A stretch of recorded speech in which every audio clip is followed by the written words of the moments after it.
अपना चरण कुब्जा के चरण के ऊपर जमाया, हाथ की उंगली पकड़ी, 3 जगह से टेढ़ी कुब्जा को सीधी कर दी। ठीक है ना। अब उसी समय मन में अच्छा वाला विचार आया कि देखो रे, मैं 3 जगह से टेढ़ी थी, ने थोड़ा सा चंदन दिया, ने अपना तो आज कल्याण। थोड़े और आगे गए, कोई छत के ऊपर बैठे थे, कोई गिलेरी में थे, कोई रास्ते से चल रहे थे, सबकी नजर कन्हैया के ऊपर पड़ी। तो दुनिया वालों ने कहा कि इतना आनंद धाम, इतना आनंद धाम, इतनी मंगलमय छवि, ऐसी छवि के दर्शन अगर हमें रोज हो जावे तो हमारा जीवन धन्य धन्य हो जावे। तो कोई छत के ऊपर से, न कोई गिलहरी में से, और कोई पडार में से, न कोई ओटले के ऊपर से कृष्ण बलराम के ऊपर पुष्प की वृष्टि कर रहे थे, बड़े भाव। फिर दोनों भाइयों ने अच्छा वाला विचार किया, कन्हैया अपन मामा जी के यहाँ जा रहे हैं। मामा जी कौन है? राजा है। राजा कौन है? तो बड़ा आदमी है, न बड़े आदमी के यहाँ बड़ी दक्षिणा लेके नहीं जाना पड़े। वकील साहब बोलो, बड़े आदमी के यहाँ बड़ी दक्षिणा लेके जाना पड़े। तो अपन तो घर से भेंट लेके नहीं आए, दक्षिणा लेके नहीं आए, तो अब भेंट का क्या करें, दक्षिणा का क्या करें? तो दोनों भाइयों की नजर कंस के दरवाजे के ऊपर पड़ी। वहां पे कितने हाथी थे? 2। एक का नाम था कुवल्या, ने दूसरे का नाम था पीठ। इन दोनों भाइयों ने कुवल्या पीठ नाम के हाथी का हनन किया, अर्थात हाथी को समाप्त किया, और उन दोनों भाइयों ने एक एक दांत हाथी का निकाला, न हाथ में लेके न चल दिया कि मामा जी अगर बोलेंगे कि भेंट, तो कि लेके आए, लेके आए। हाँ साहब। अब थोड़े आगे गए तो वहां पर शंख, तोसल, चारुण, मुष्टिक, बड़े बड़े पहलवानों को खड़ा कर रखा। इनसे भिड़े। जब बड़े बड़े पहलवानों से भिड़े साहब, तो आगे कथा ऐसी आई कि इधर से पात ली तो उधर पहुंचा दी, और उधर से पात ली तो इधर पहुंचा दी। उसी समय मामा जी ने कहा उन पहलवानों से, इन दोनों भाइयों को पकड़ो, मारो, पीटो और जेल में डाल दो। कहां पे डाल दो? जेल में। महाराज कंस कहां बैठे थे?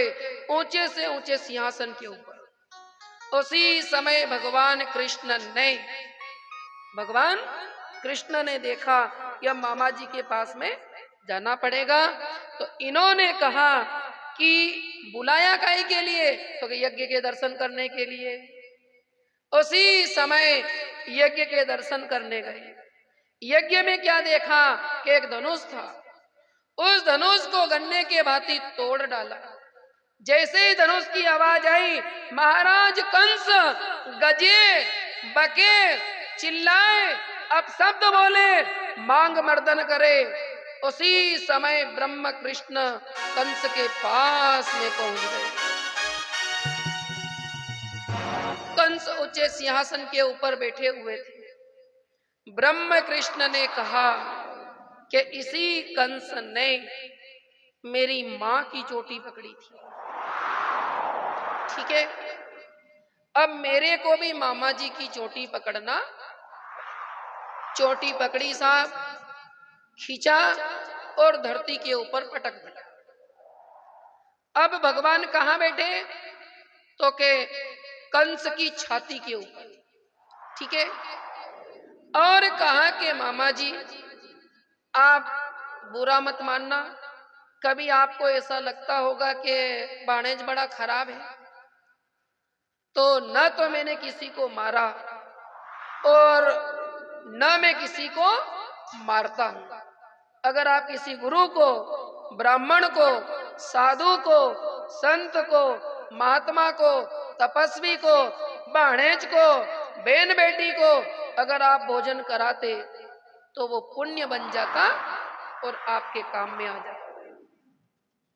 आपने राक्षसों को भोजन कराया है, वो भी अभक्ष भोजन कराया है, इसलिए वो अभक्ष भोजन पाप बना है।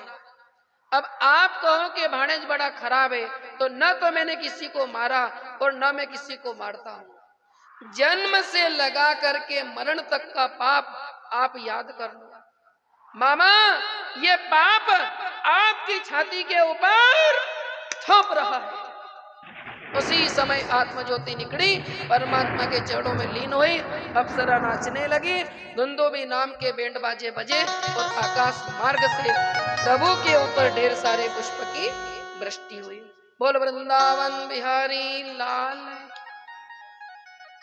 कंस को मारने के बाद भगवान सबसे पहले अपने माता पिता के पास में पधारे, उनके भेंट करी और भेंट करने के बाद उनसे मिले। क्या किया? मिले, और मिलने के बाद कहा कि जिनके प्रति आपका भय था, डर था, उसको आज हमने समाप्त कर दिया है। फिर उनकी हथकड़ियां बेड़ियां निकलवाई, उसके बाद जेल से मुक्त किया वसुदेव देवकी को। फिर राजा उग्रसेन के पास पधारे, उनको भी जेल खाने से मुक्त कराया, हथकड़ियां बेड़ियां निकलवाई, उनको राज्य सिंहासन के ऊपर बिठाया गया। गुरुदेव को बुलाया, ब्राह्मणों को बुलाया, साधुओं को बुलाया, संतों को बुलाया, मान आत्माओं को बुलाया, ऋषि मुनियों को बुलाया और इनके द्वारा राजा उग्रसेन का पुनः राज्य अभिषेक कराया। उसके बाद में मथुरा के जो वासी थे, जिनके पास में मकान नहीं था, उनके लिए मकान की व्यवस्था कराई। जिनके पास में कपड़े नहीं थे, उनके लिए कपड़े की व्यवस्था कराई। जिनके पास में जो सोना चांदी हीरे मोती माणक पन्ना, वो सारी व्यवस्था मथुरा में कराई। मथुरा वासी को सुखी किया और मथुरा के बच्चे बच्चे भगवान के परम भगत बन गए। उसके बाद में क्या हुआ होगा पता आपको? किस किस को पता है? कंस का दाह संस्कार किया। कंस का दाह संस्कार करने के बाद ढेर सारे लड्डुओं की प्रसाद बांटी।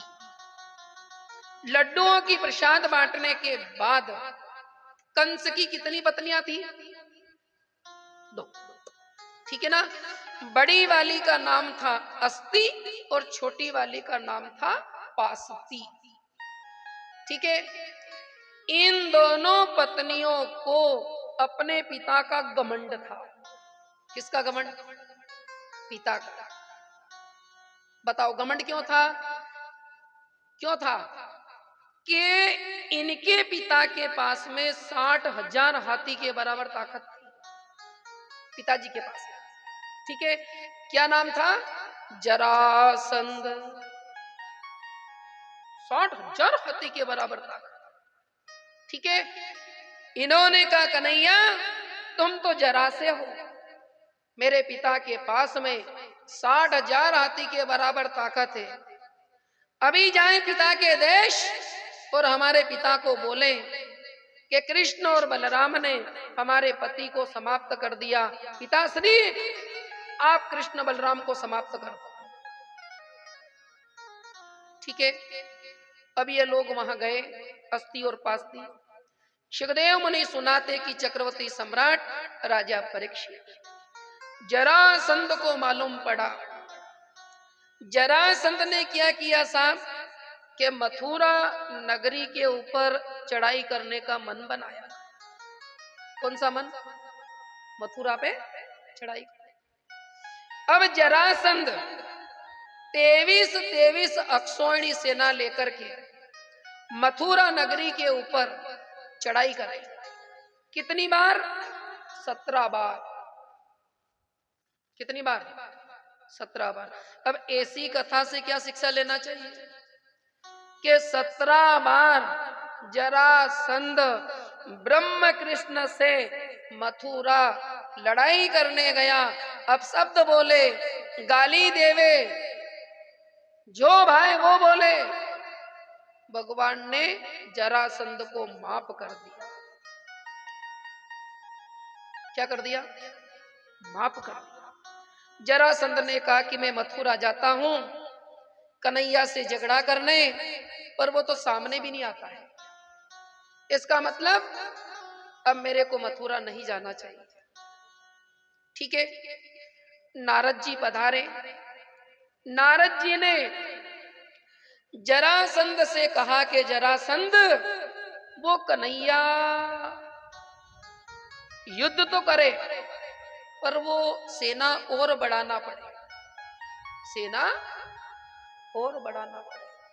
बोले सेना बढ़ाना पड़े कि हाँ, 23 अक्षौणी सेना तो आपके पास में है, 3 करोड़ मलेक्ष की व्यवस्था कर। कितनी?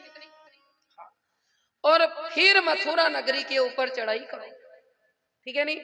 किसने बोला? नारद जी। ठीक है, अकेले मत जाना, सबसे आगे काल्यावन को करना। काल्यावन के पीछे 23 अक्षौणी सेना, 23 अक्षौणी सेना के पीछे 3 करोड़ मलेक्ष, और उनके पीछे आखिरी में आप रहना। ठीक है ना? एक बात। दूसरी बात यह है कि भगवान ब्राह्मणों के नियंत्रण में है। किसके नियंत्रण में? ब्राह्मणों के नियंत्रण। तो समुचित धरा के ऊपर जितने भी ब्राह्मण हैं, इन सबको बंदी बना लो, नहीं तो ये आपकी योजना खराब कर देगा। ये आपकी योजना खराब कर देंगे। तो समुचित धरा के ऊपर जितने ब्राह्मण थे, उन सभी ब्राह्मणों को जरासंध ने बंदी बना लिया। नारद जी और क्या करना पड़े कि अगर ब्राह्मण आपके माथे के ऊपर विजय तिलक निकाल दे, तो आपकी कभी हार नहीं। तो ब्राह्मणों के पास में जाना, जबरन से टीका निकलवाना और हाथ में लच्छा बंधवाना, ताकि आपकी कभी हार नहीं हो। जैसा नारद जी ने कहा वैसा जरासंध ने कर लिया। समुचित धरा के ऊपर जितने ब्राह्मण थे, उन सबको बंदी बनाया। अब ब्राह्मणों ने कहा कि पता नहीं ये हमारी चटनी बनाएगा, क्या करेगा? वकील साहब, चटनी बनाएगा के क्या करेगा? ठीक है नहीं? देखो, तो उन समुचित धरा के ऊपर बसने वाले, कथा में ध्यान देना, जितने भी ब्राह्मण बंदी बनाए गए, उन सभी ब्राह्मणों ने भगवान का नाम जपना शुरू कर दिया। तो भगवान ने ब्राह्मणों से कहा, आपको कष्ट क्या है? इन्होंने कहा कि जरासंध ने हमको धमकी दी कि मैं 18वीं बार मथुरा के ऊपर चढ़ाई करूंगा, और ब्राह्मण देवता अगर हमारी हार हो गई तो मैं समस्त ब्राह्मणों को समाप्त कर दूंगा। क्या ही समझ में? समस्त ब्राह्मणों को समाप्त कर दूंगा। इसलिए ब्राह्मणों ने भगवान से प्रार्थना करी कि इस जरासंध को भले ही 5 दिन बाद मार डालना, 6 महीने बाद मार डालना, पर अभी तो इसको छोड़ देना। तो आपने जरासंध को समाप्त कर दिया तो ये हमारी चटनी बनवा देगा। आ रही समझ? अब ठाकुर जी को लगा कि जरासंध मथुरा के ऊपर 18वीं बार चढ़ाई करने आ रहा है, ब्राह्मणों से टीका निकलवाया है, हाथ में लच्छा बंधवाया है। अब मैं तो जैसे तैसे बच जाऊंगा, पर मथुरा के भक्तों का क्या होगा? अर्धरात्रि के समय में भगवान विश्वकर्मा जी को बुलाया गया और समुद्र के भीतर रातम रात सोने की द्वारिका नगरी का निर्माण कराया। सोचो, अब मथुरा के जो भगत थे वो तो नींद निकालने का काम कर रहे थे।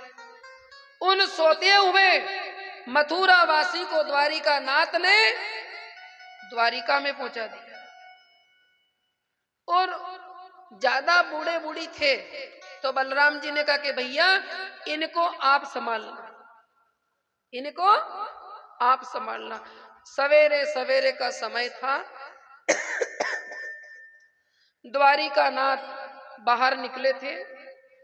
जरासंध ने पीछे से इशारा किया काल्यावन को कि जिनके हाथ में शंख नहीं, चक्र नहीं, गदा नहीं, पद्म नहीं, यही मेरा दुश्मन है, इसको समाप्त कर दो। काल्यावन समाप्त करने गया। इतने में जरासंध जो पीछे था वो देख रहा था। इधर ब्रह्म कृष्ण ने रण को छोड़ा, इसलिए भगवान रण छोड़ बन गए। बोलो रण छोड़ भगवान। अब आगे आगे रण छोड़, पीछे पीछे काल्यावन। एक भयानक गुफा, उस गुफा के अंदर रणछोड़ जो थे वो कहाँ गए? गुफा में। अब गुफा में कौन थे? मुचकुंद नाम के राजा। क्या कर रहे थे? नींद निकाल रहे थे और उनको नींद का वरदान मिला हुआ था। भगवान रणछोड़ ने अपना पीतांबर मुचकुंद राजा को ओढ़ा दिया और भगवान आगे चले गए। पीछे से काल्यावन आया। काल्यावन को लगा कि इस रणछोड़ ने स्वयं का पीतांबर ओढ़ करके ये यहाँ पे सो गया है। तो काल्यावन ने न आगे देखा न पीछे देखा, न अच्छा विचार किया। एक लात मारी तो मुचकुंद राजा की समाधि टूट गई, नींद टूट गई। राजा मुचकुंद की नजर काल्यावन के ऊपर गिरी और काल्यावन जल के ने राख हो गया। ठीक है, काल्यावन जल रहा था तो क्या निकला होगा? धुआं। और धुआं निकला तो किसने देखा होगा? वकील साहब आप तो वहां था क्या? किसने देखा होगा? तो कि जरासंध ने देखा होगा। ठीक है, जरासंध को पक्का वाला भरोसा हो गया। क्या साहब? कि जिस गुफा में रणछोड़ घुसा उस गुफा में तो आग लग गई। ठीक है, रणछोड़ जल करके राख हो गया। ब्राह्मण के तिलक ने मेरे ऊपर असर कर दिया। ब्राह्मण ने जो लच्छा बांधा था उस लच्छे का मेरे ऊपर असर हो गया। जरासंध ने कहा अपन तो विजय भव। क्या साहब? जरासंध ब्राह्मणों के पास में गया जिनको बंदी बना रखा था। उन ब्राह्मणों से आशीर्वाद लिया कि आपके कारण मेरी विजय हो गई, अब मैं आपको मुक्त करता। ठीक है, सुखदेव मुनि सुनाते कि हे चक्रवर्ती सम्राट राजा परीक्षित, कुंदनपुर के एक राजा थे, नाम था विक्ष्मजी और उनकी बेटी का नाम था रुक्मणी। क्या नाम था? रुक्मणी।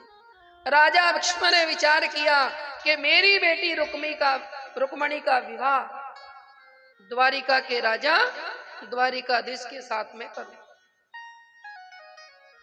भाई की इच्छा हुई कि वो तो गाय चराए, वो तो ग्वालिया माखन की चोरी करे, कपड़े की चोरी करे, ने ऐसे चोर के साथ में मेरी बहन का ब्याह करूं, मेरा मन नहीं भाता है।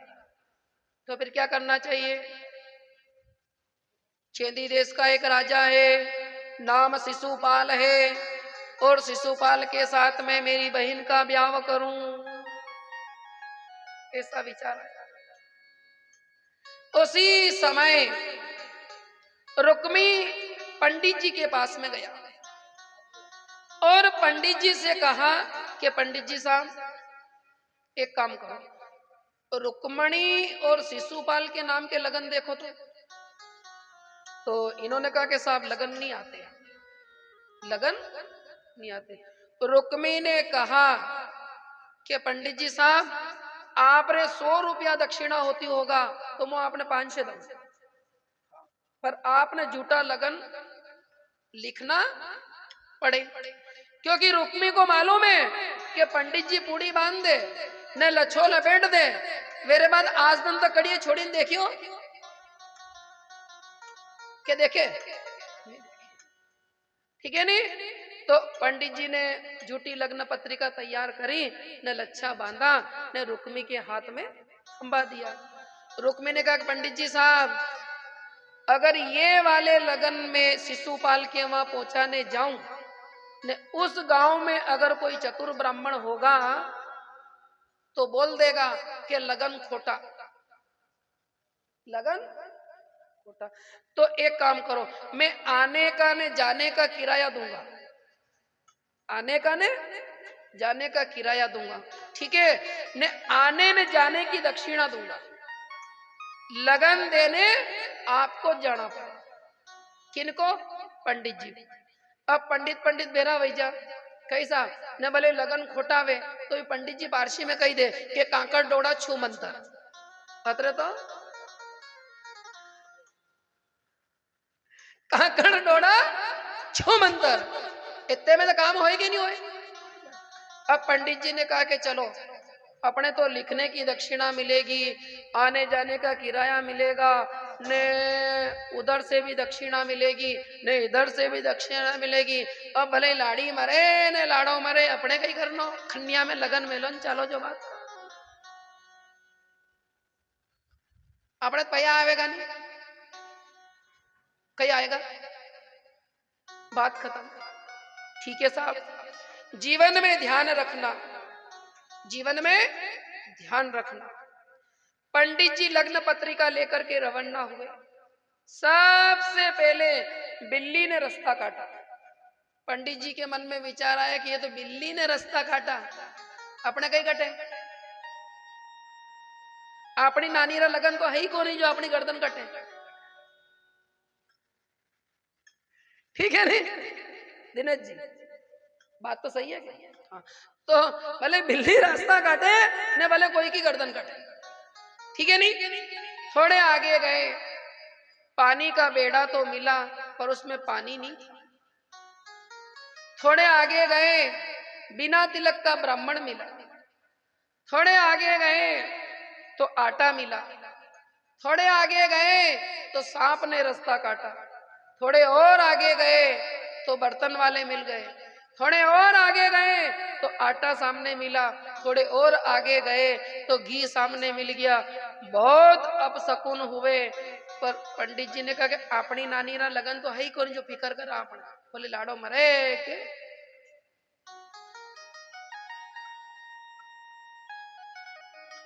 ठीक है। अब रुक्मणी ने कहा कि मेरी इच्छा केवल भगवान से ब्याह करने की, ठीक है। तो रुक्मी कहाँ गई? कुल देवी के मंदिर पे, और वहां जाके कहा कि रुक्मण पाती लिखो तो कड़वा नी मले। रुक्मणी पाती लिखे वो कड़वा ने मारे। रुक्मण पाती लिखे तो कड़वा ने मारे। रुक्मणी पाती लिखे वो कड़वा ने मारे।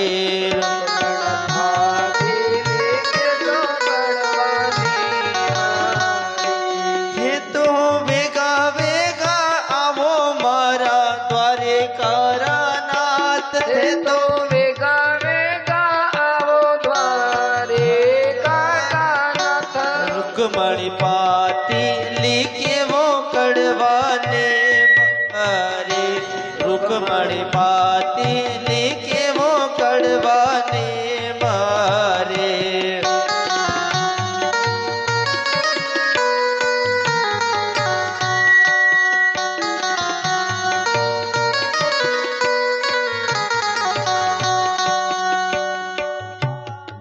लायो रे पाती बाँच लो, बूढ़ो बामण लायो रे पाती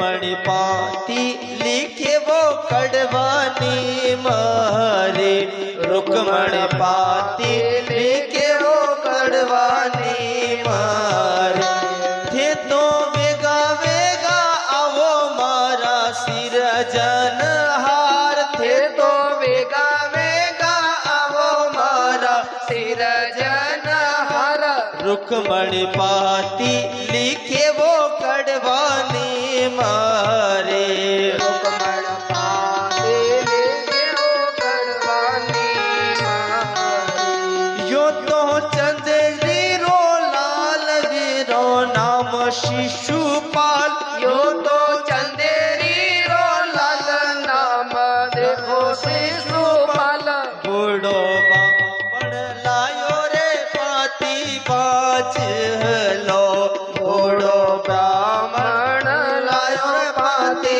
बाज लो उठे तो वेगा वेगा आवो मारा द्वारिका नाथ थे तो वेगा वेगा आवो मारा द्वारिका नाथ रुक्मणी पाती लिखे वो कड़वाने मारे रुक्मणी पाती लिखे वो कड़वाने मारे रुक्मणी पाती लिखे वो कड़वाने मारे सावरा पामन गणरो राजा चढ़ आयो रे सावरा पामन गणरो राजा चढ़ आयो रे मारा कोहीन सती मारा सिर जन हार मारा कोहीन सती मारा सिर जन हार रुक्मणी पाती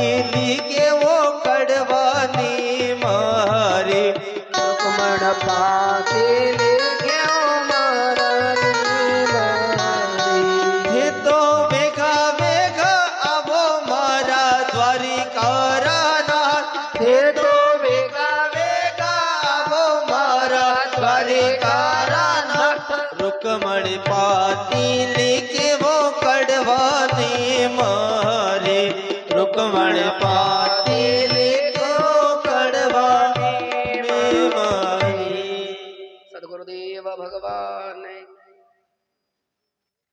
माता जी के मंदिर पे पधारे और माता जी के द्वारा पाती मिली। रुक्मणी ने माता जी से बोला कि ब्राह्मण की व्यवस्था आपको करना पड़ेगा।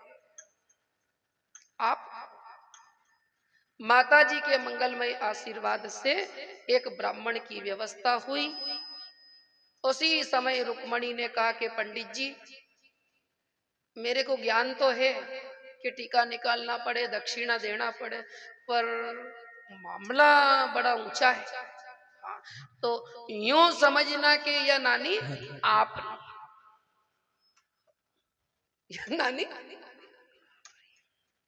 ठीक है नहीं आप ऐसा विचार मन में मत लाना कि मेरे को टीका निकालना याद नहीं है लच्छा बांधना याद नहीं है दक्षिणा देना याद नहीं है पर मामला हाँ ठीक है नहीं तो मैं तो आपकी बेटी।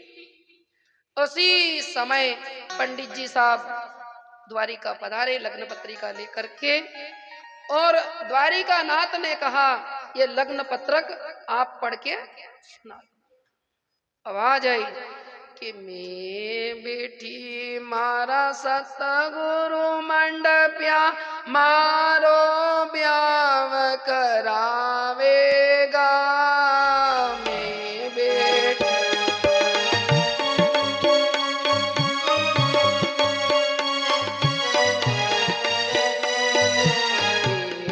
बेटी मारा सतगुरु मंडप्या मारो ब्याव करावेगा।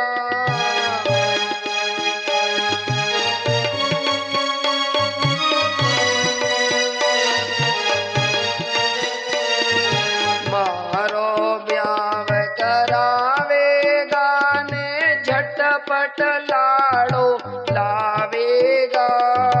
मारो व्याह करावेगा ने झटपट लाड़ो लावेगा।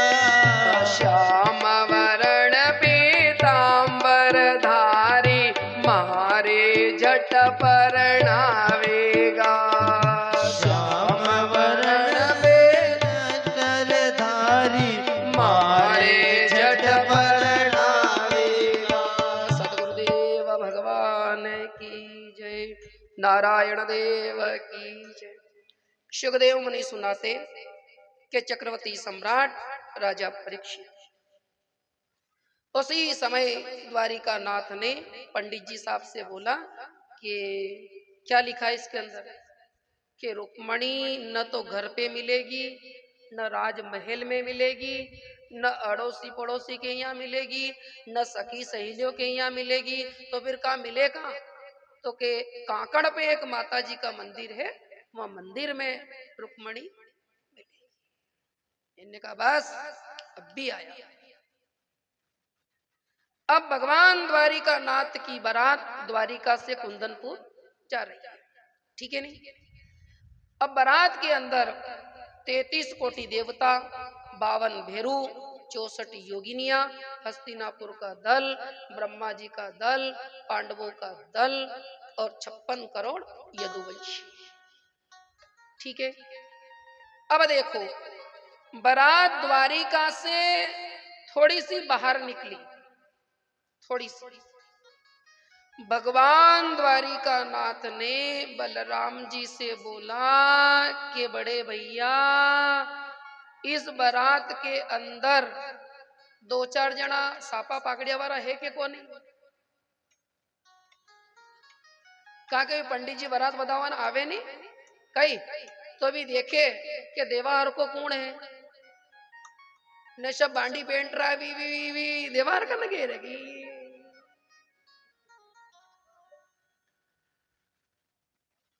देखो ये भी शिक्षा है, ठीक है।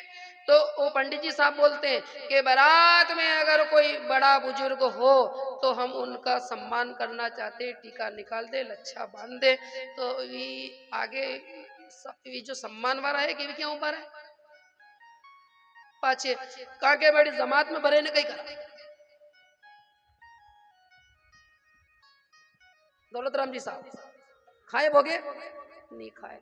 अब बेचारा फिर बाद में विचार करे 2-4 जना सापा पकड़िया वाला रह के कि महाराज तो नगे ही नहीं आया, तो ये नगे आई ने करे कहीं सब तो अध्यक्ष नहीं आया। नारायण देव की जय। पंडित जी ने एक भी बाराती के टीका नहीं निकाला, अब निकाली ने करे कहीं। तो देखो देखे कोई अगर साफे वाले पागड़ी वाले हो तो देखो, तो देखा कि सब आए सब आए सब आए पर एक बूढ़े बा साहब नहीं आए। क्या नाम था उनका? गजानन जी महाराज। अब मान लो बारात रवाना हो जाए ने कोई आपसे बोले कि मारे एकाएक बेटा रहा होगन आपने चालना पड़े, बोलो हाँ के ना? मना करना पड़े। आपको बोलने का था तो शाम को बोलना, ठीक है नहीं?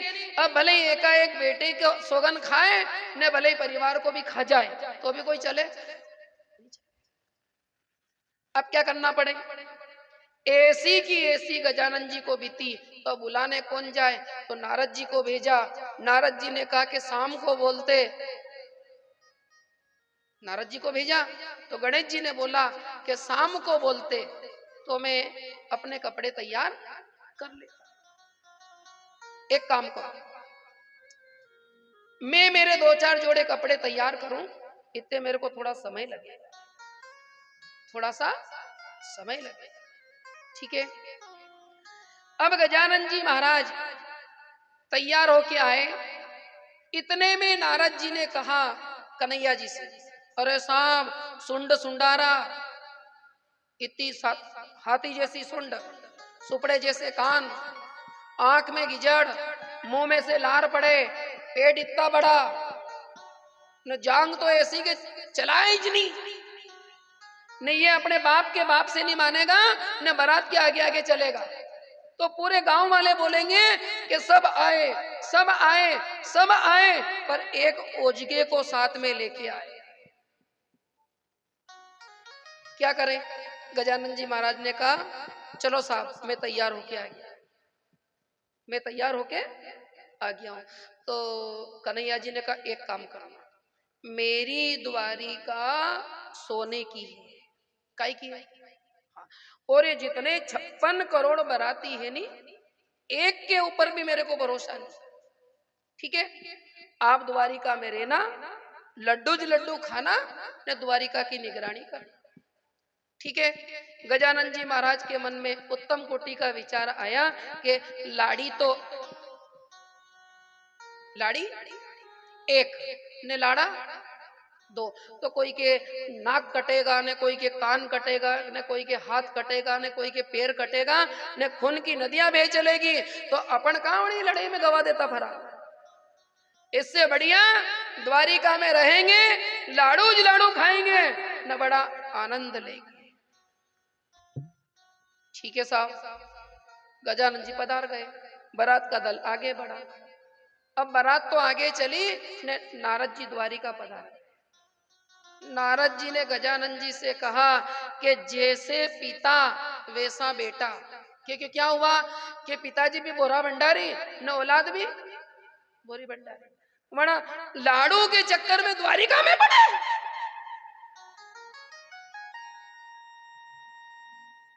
नारद जी ने गणेश जी से कहा कि आज अगर आपकी मर्यादा खत्म हुई तो जीवन भर कोई आपका नाम लेने वाला नहीं हो। अच्छा ऐसी बात है। गजानन जी महाराज ने 3 ताल बजाई, 1.25 करोड़ चूहे को इकट्ठा किया और 1.25 करोड़ चूहों से बोला कि द्वारिका से लगा करके कुंदनपुर तक का रास्ता खुद डालो। देखूं देखें ये कन्हैया कैसे परण के न घर आए। अब हाथी न घोड़े न लाव न लश्कर न सब धड़ाधड़ जमीन। नारद जी को पता था तो इनने पगडंडी पकड़ी, पर नारद जी भी पूरे जमीन में धंस गए, केवल चोटी हिल रही थी। भगवान द्वारिका नाथ ने बलराम जी से कहा कि अपने हाथी घोड़े लाव लचकर सब जमीन में धंस गए, वो मेहमान कहाँ है? कौन से वाले? नारद जी। टेढ़ी नजर से देखा तो चोटी हिल रही थी। कन्हैया जी ने बलराम जी से कहा कि इनको तो पड़े रहने दो, न बारात को बाहर निकालो। कन्हैया जी ने कहा कि बलराम जी ये बारात का वड़वदऊ है। कौन है? जो अपनी औलादरी हगई करई देखे वड़ा ने आखिरी तक हांडे राखनो पड़े, आखिरी तक उनको साथ में रखना पड़े, तो की चलना पड़े। अशो ने क्या फांदो ठोकी दे। हाँ, नारायण देव की। हाँ, तो ये अपनी बारात का बड़ा बदऊ है। उनको खींचा तान करके बाहर निकाला ने फिर गजानन जी महाराज के पास में भेजा, तो बलराम जी ने कहा कि मेरे को भी साथ में जाना। लो चलो सब पधारो। गजानन जी महाराज ने कहा मेरी एक शर्त है। बोलो क्या है? कि एक शर्त तो ये है कि द्वारिका नाथ का ब्याह होए तो होए न भले 1000 चक्कर नहीं हो, सबसे पहले मेरी शादी करना पड़े। एक ठीक है। दूसरा वचन ये है कि द्वारिका नाथ को तो केवल एक लाड़ी मिले, पर मेरे को 2 चाहिए। अब करो हाँ, या तो एक रा फोड़ा पड़ी रहा ना 2 क्या लाओ का साहब क्या नहीं पड़ी रहा पड़ी।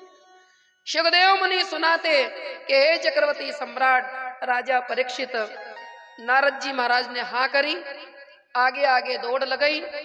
हेमंत राजा के पास में पहुंचे नारद जी। नारद जी ने हेमंत राजा से कहा कि मैंने ऐसा सुना कि आपके 2 बेटी है, एक का नाम रिद्धि ने दूसरी का नाम सिद्धि। मेरी राय मानो तो द्वारिका से कुंदनपुर बारात जा रही है और उस बारात में एक बेटा ऐसा है जो गुणवान है, रूपवान है, सुंदर है, चंचल है, बुद्धि बल है, विवेक बल है, ज्ञान बल है, तप बल है, अंतकरण बड़ा पवित्र है और उत्तम कोटि का है। मेरी राय मानो तो एक बेटी का ब्याह कर ही दो। राजा हेमंत ने कहा कि परणव तो 2 ही एक परणव तो 2 ही एक का नाम रिद्धि और दूसरी का नाम सिद्धि। अब नारद जी के मन में विचार आया कि नाना ने तो धड़ धड़ लारा आवे, न आँखा में गीजड़, न हाथी के सुंड जैसी नाक, न पेट पेटाकड़ा, न जांगा पिंडलियां सरी की, न कान सुपड़ा सरी का, न कदी रिद्धि सिद्धि बोलते के ये तो समझ में नहीं आया। फिर क्या करना पड़े बोलो? तो इसलिए नारद जी ने सबसे पहले कन्यादान का संकल्प करवाया। काय का करवाया? कन्यादान। ठीक है। उसके बाद में हेमंत राजा की बेटी रिद्धि और सिद्धि का विवाह गजानंद महाराज के साथ में संपन्न हुआ। ऐसी छवि जो कभी बरनी न जाए, ऐसी छवि को देखकर देवांगनाएं बड़ी प्रसन्न हुई। अप्सरा नाचने लगी, धुंदुभी नाम के बैंड बाजे बजे और आकाश मार्ग से प्रभु के ऊपर, गजानंद महाराज के ऊपर ढेर सारी पुष्टि हुई। बोल गजानंद महाराज की। अब कौन तैयार हो रही है? रुक्मणी तैयार हो रही है। राम कृष्ण भगवान की, गुरु गोविंद भगवान की।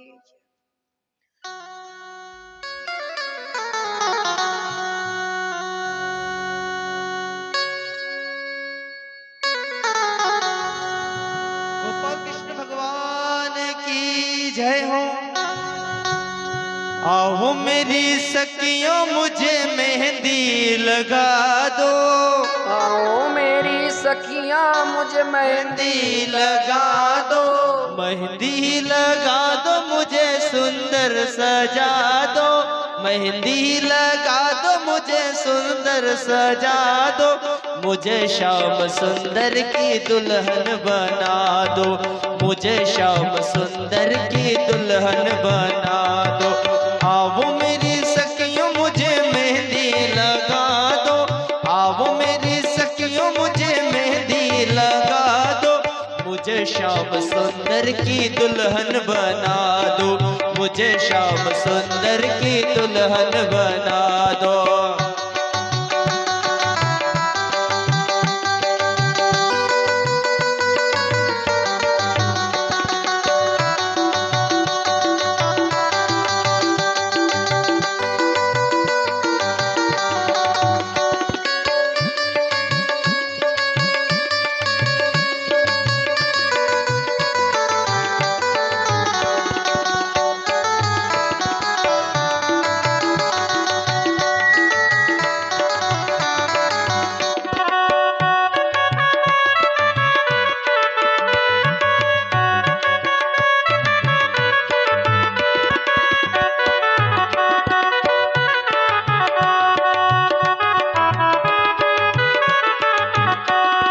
सत्संग में मेरी बात चलाए, सत्संग में मेरी बात चलाए, सतगुरु ने मेरी कीनी रे सगाई, सतगुरु ने मेरी कीनी रे सगाई, सत्संग में मेरी बात चलाई, सतगुरु ने मेरी कीनी रे सगाई, उनको बुला के हाथ लेवा तो करा दो, उनको बुला के हाथ लेवा तो करा दो, मुझे श्याम सुंदर की दुल्हन बना दो, मुझे श्याम सुंदर की दुल्हन बना दो।